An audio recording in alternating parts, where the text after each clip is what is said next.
Hello दोस्तों, आज मैं एक comedy crime film A the happy time murders की कहानी बताने जा रहा हूं, तो सावधान रहें। यह फिल्म एक ऐसे ब्रह्मांड में शुरू होती है जहां कठपुतलियां और इंसान साथ साथ रहते हैं। हालांकि कठपुतलियों को द्वितीय श्रेणी के नागरिक माना जाता है और उनके पास लगभग कोई अधिकार नहीं होते। साथ ही ऐसा लगता है कि कुछ कठपुतलियां अपराधी हैं। अब हम मिलते हैं फिल्म के मुख्य किरदार फिल से, जो एक कठपुतली है। वह पुलिस बल में शामिल होने वाला पहला और इकलौता कठपुतली था, लेकिन एक बड़ी गलती करने के बाद उसे नौकरी से निकाल दिया गया। अब वह एक प्राइवेट डिटेक्टिव, निजी जासूस के रूप में काम करता है और उसकी एक मानव सचिव बबल्स है। एक दिन फिल के पास सैंड्रा व्हाइट नाम की एक क्लाइंट आती है, जो एक खूबसूरत कठपुतली है। सैंड्रा उसे बताती है कि वह एक कामुक निम्फोमेनियाक महिला है, लेकिन वह नहीं चाहती कि उसके परिवार और दोस्तों को यह बात पता चले। हालांकि कोई उसके इस राज को जान गया है और उसे ब्लैकमेल कर रहा है। ब्लैकमेलर उसे $3,50,000 की मांग कर रहा है। सैंड्रा के पास इतना पैसा नहीं है, इसलिए वह चाहती है कि फिल इस मामले को संभाले। सैंड्रा उसे ब्लैकमेलर का गुमनाम पत्र देती है और कुछ एडवांस भी देती है। सैंड्रा फिल के साथ फ्लर्ट करने की कोशिश करती है, लेकिन फिल इसे नजरअंदाज कर देता है और प्रोफेशनल रहता है। सैंड्रा के जाने के बाद फिल पत्र को ध्यान से देखता है और उसमें एक कटा हुआ पी अक्षर पाता है, जो उसे कुछ जाना पहचाना लगता है।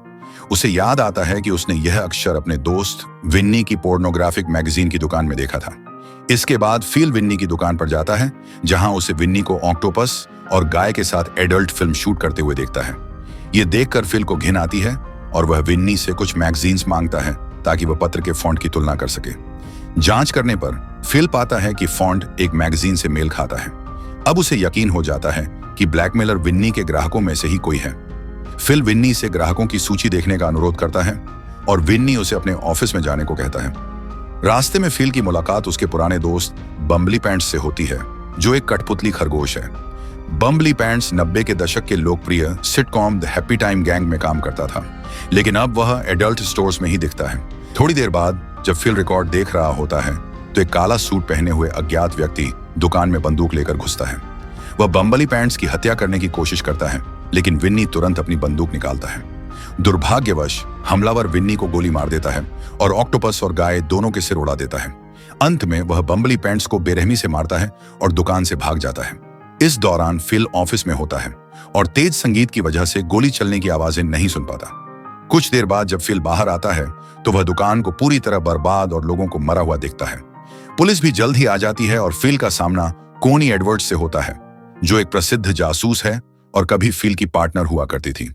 उनके बीच कुछ मनमुटाव हो गया था और अब भी वे एक दूसरे को बर्दाश्त नहीं कर पाते। कोनी फिल को गिरफ्तार करना चाहती है, क्योंकि वह एकमात्र व्यक्ति है जो गोलीबारी से बच गया है। फिल के पूर्व बॉस लेफ्टिनेंट बैनिंग को भरोसा है कि फिल ऐसा कुछ नहीं कर सकता, इसलिए वह उसे जाने देते हैं। इसके बाद फिल अपने भाई लैरी से मिलता है, जो एक अभिनेता है और बम्बली पैंट्स के साथ द हैप्पी टाइम गैंग में काम करता था। फिल उसे बम्बली पैंट्स की मौत की खबर देता है, लेकिन लैरी इसे कोई खास तवज्जो नहीं देता। वह कहता है कि बम्बली का सपना था कि वह किसी पोर्न स्टोर में मरे। शाम के समय फिल अकेला शराब पीता हुआ अपने बीते दिनों के बारे में सोचता है, जब वह शहर का सबसे अच्छा पुलिस अधिकारी हुआ करता था। तभी बबल्स आती है और उसे अपने साथ समय बिताने का न्योता देती है, लेकिन फिल मना कर देता है। हमें पता चलता है कि बबल्स को फिल से प्यार है, लेकिन फिल को इसका अंदाजा नहीं है। दूसरी तरफ लैरी अपनी मानव गर्लफ्रेंड के साथ हॉट टब में मस्ती कर रहा होता है।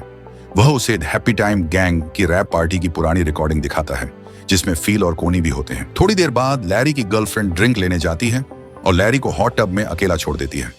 उसी समय 3 खूंखार कुत्ते घर में घुसते हैं और लैरी को मार डालते हैं।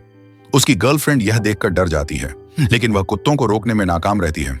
अगले दृश्य में फिल घटनास्थल पर आता है और अपने भाई की मौत से गहरा दुखी हो जाता है। वहां वह कोनी को फिर से देखता है, जो लैरी की मौत पर तंज कसना शुरू कर देती है। इससे दोनों में झगड़ा हो जाता है और वे हॉट टब में गिर जाते हैं। झगड़े के दौरान कोनी फिल के गुप्तांगों पर हमला कर देती है। इस झगड़े के बाद दोनों को लेफ्टिनेंट बैनिंग द्वारा डांट पड़ती है। वह दोनों के झगड़े से परेशान है, लेकिन कहता है कि वह फिल को हत्याओं की जांच में सलाहकार के रूप में नियुक्त कर रहा है।